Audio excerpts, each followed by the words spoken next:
you brought up Adobe. We were just talking about these large tech companies, these incumbents. Seems to be there's a growing sentiment that these traditional video suites aren't really keeping up. What do you make of that? Is that just a big company moving slow to adopt new technology?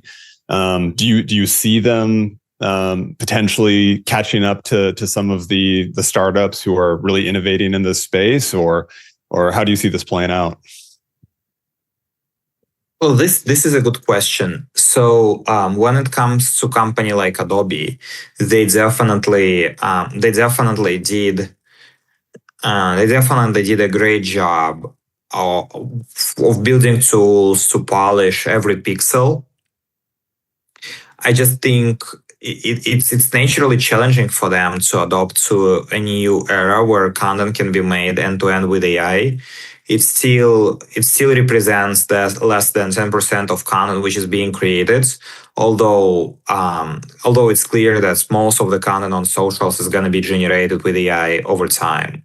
It feels that way looking at my feed right now. It feels like it's a huge percentage, but maybe that's kind of the echo chamber I'm in right now. Yeah, Matthew, I would agree with you, because clearly AI bubble in itself is just a bubble to some extent. But in the same time, what I learn is, let's say for my mother, who is 65 years old, she doesn't care if the video is AI generated or not. Like, it's as long as it's sort of funny, engaging. I wouldn't say that's for. And I think there are researchers about that as well, that for older demographics, the perception of video AI is just extremely positive. Like for younger audience, there is definitely a feeling that it's fake.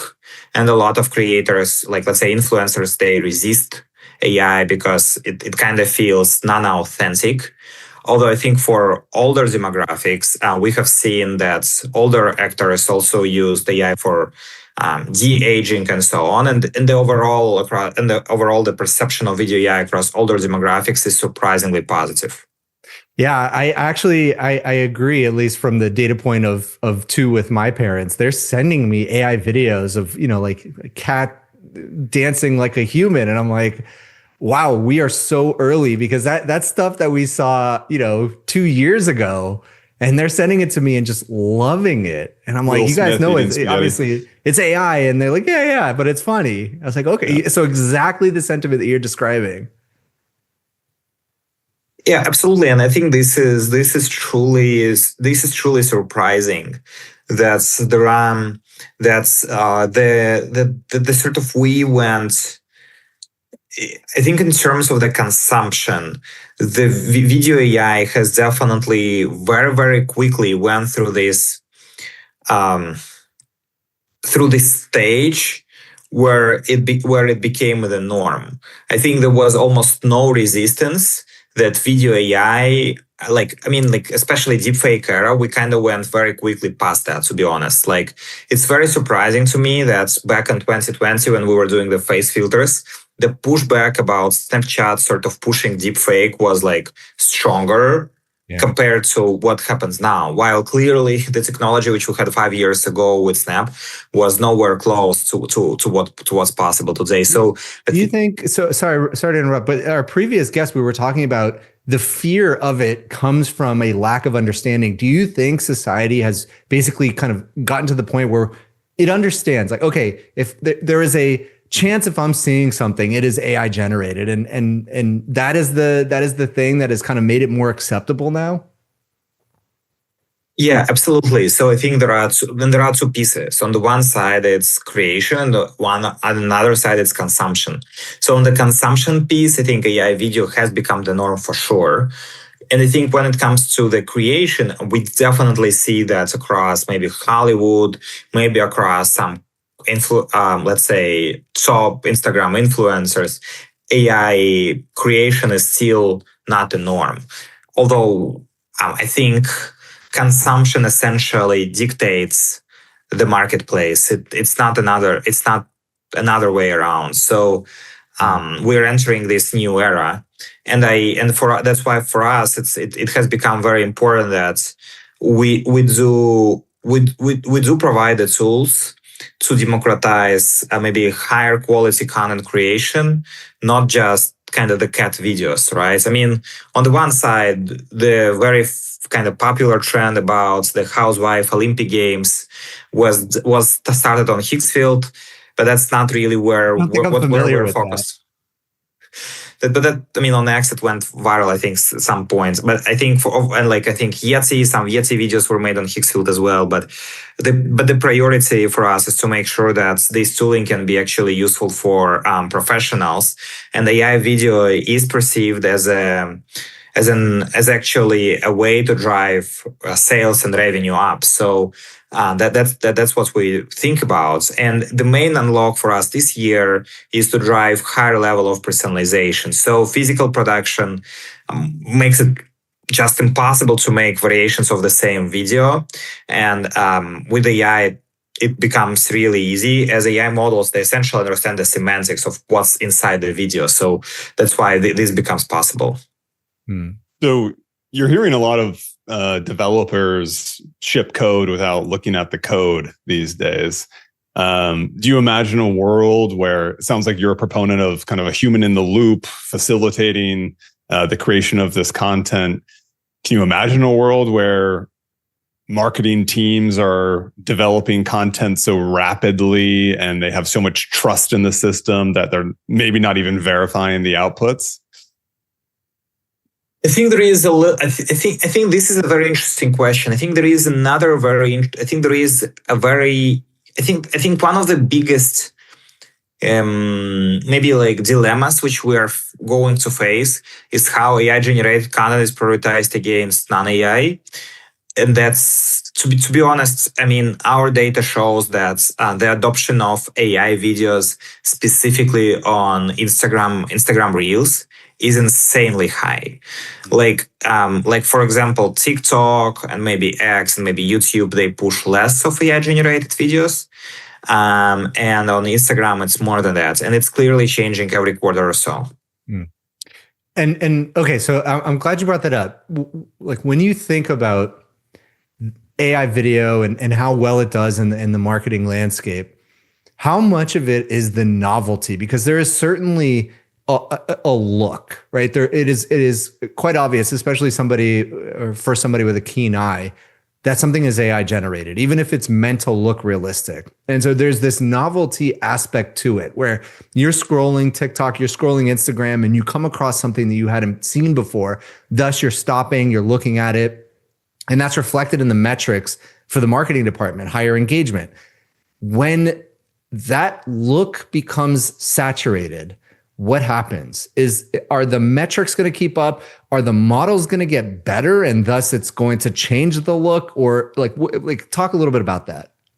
Yeah, that's a great question. So, and you know, when I was at Snap, I think, and now I see that this is one of the biggest questions which brands ask, because like, if I make a video today, it's going to be kind of relevant tomorrow, and that's kind of rinse and repeat.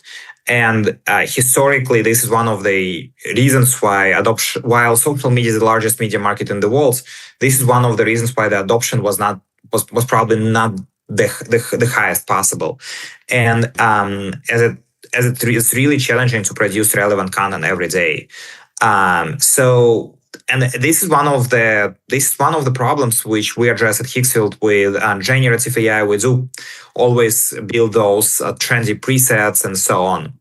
One of the key examples, I think, is AI avatars. So AI avatars, basically imitating TikTok influencers, it was a big topic, I think, May last year. All the companies which sell mobile apps or which sell direct-to-consumer products, they were using generative AI to make AI avatars, promoting their products. And it's saturated in less than 2 months. It took maybe 6-7 weeks, and it's saturated. So, and I do build, but although in the same time, this is an extremely, extremely narrow format, generative AI, I think, ultimately is going to increase diversity of content on the social media, and models are going to get even bigger. So I think the top labs today are training models, which are gonna, where the training run is costs hundreds of millions and close to $1 billion. So these video models are going to become probably even bigger than LLMs and more costly for sure. And like, let's say DeepMind, like Demis from DeepMind, I think he said from very early on that he believes this is the path to AGI. And so spatial understanding is definitely a top priority for lots of top labs. And that's why I do believe that the capabilities of those video models are going to even grow. So we're not going to be stuck with just very limited outputs from those video models. I have so many questions for you, Alex. It's so interesting. So I just want to continue on that second on AI influencers, because again, like I go to novelty. It does just seem like it's the new thing. And so when people come across it, it feels very novel. They're paying attention to it. Does that novelty wear off? And does it require substance, actually delivering some value, actually delivering taste or having taste to deliver that value beyond that novelty? That's a good question. I really love that. So clearly we're seeing that, I think for first and foremost, we're clearly seeing the very consistent behaviors related to engagement with AI-generated influencers. That's clearly happening also across minority communities, and I think it changes, and clearly TikTok started these trends, while Instagram gravitated towards like so-called celebrities. I mean, TikTok has become a social elevator for many creators, and I do believe that we're seeing like a renaissance as people have more ways of self-expression with AI personalities which they can create. Interestingly enough, the thing which fascinates me is that some of the people who were, let's say, on the Billboard top 100 list, like think about the top music artists of current generation, they actually create their own AI avatars.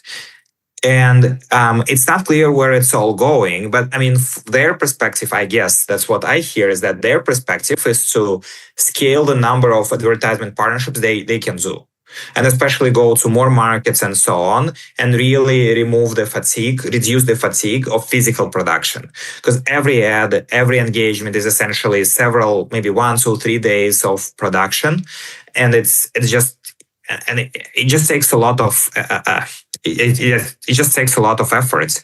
So it's very interesting where it's going, because I mean, today AI influencers, they remain to be slightly marginal, as I think what you're alluding to. It feels like maybe a non-dominant form of like self-expression, and but at the same time, very likely we can expect that some of those top musicians creating their own AI avatars. I think that can change the industry. So as these social networks become more and more saturated, if we look to a social network that's almost exclusively AI content, like Sora, what do you make of the current trend? I think a report came out yesterday that retention has fallen off a cliff and installs have gone down. Do you think that's a problem with an exclusively AI kind of network, or is there something else behind the scenes happening there? Yeah, absolutely. That's a good question. I do believe that exclusively AI network is. I think that's very, very challenging. I do believe that I think AI is going to be used for most of the content on the social media for sure, but it's also there are going to be a lot of mixed content. Today, most of the AI models are not. I think what you said is it's very difficult to leverage AI tooling to do overlay on top of like existing video, and that's what, let's say, we're working on at Hicksville today. And that's why I think it's very, and I think also specifically for models like Sora, we have seen that they learn several very popular trendy techniques in terms of the way how the videos are, like the way how storytelling works and so on.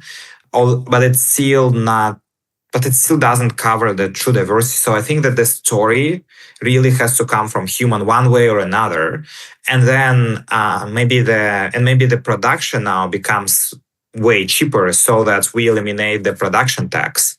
But I'm sure that this, in terms of the storytelling, AI is nowhere close to replace humans. There are gonna be actually, I think there are going to be still a lot of examples when AI is contributing substantially to the story, and I think it's going to be even more and more true across Hollywood and TV shows that has already started. This is already happening, but it's clear. But AI cannot be a full substitute. Yeah, Alex. Last question before we let you go. So you probably saw Genie 3 was released publicly yesterday, and so there's this kind of interactive 3D world that is just so cool. How is Higgsfield thinking about integrating that type of technology, that type of model, and how should marketers be thinking about that? Yeah, absolutely. This is a good question. So I think the reason why people love, so first and foremost, I'm a strong proponent that it is going to be a new consumer format. Like sometimes, let's say I send a message, and sometimes it's going to be like kind of not like panorama, but kind of a 3D world, right? Like some moments which we sort of want to relive again. Like the most important moments. I think that's sort of going to be a major consumer format, which is, I think that's going to be something completely extraordinary, and that just allows to capture the depth of what's going on. I'm not sure it's really valuable for marketers, because marketers want to tell a story and they need a consistency, and those technologies can be useful for achieve higher consistency, but it's not necessarily a game changer. So I think 3D is still relatively like this 3D immersion is still relatively complex, and I think it still lacks interactivity. Like those systems, they typically just allow to go like forwards, backwards, left, right. And when we think about the best games, they require some collaboration, like multiplayer experience, really, or a very, very sophisticated storyline. I think like those. I think we're quite far from that, frankly. So although clearly those, by the end of the decade, we're going to see AI generated games to some extent. Still, it's not clear how it's going to work from the cost perspective.